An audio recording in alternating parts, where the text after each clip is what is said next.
se ha emitido un aviso de tsunami para la costa del Pacífico de México. Este tsunami fue causado por un terremoto de magnitud 5.0 que ocurrió ayer a las 2:55 p.m.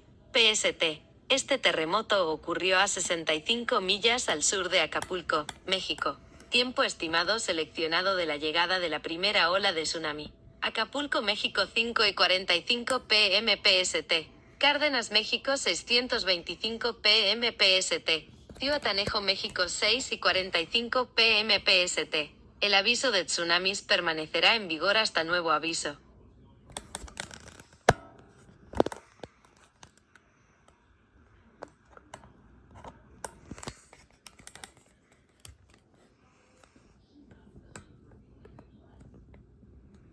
This is not a test. A tsunami advisory has been issued for the Pacific coast of Mexico. This tsunami was caused by a magnitude 5.0 earthquake that occurred at 2:55 p.m. PST yesterday. This earthquake occurred 65 miles south of Acapulco, Mexico. Estimated selected time of first tsunami wave arrival. Acapulco, Mexico 5:45 p.m. PST.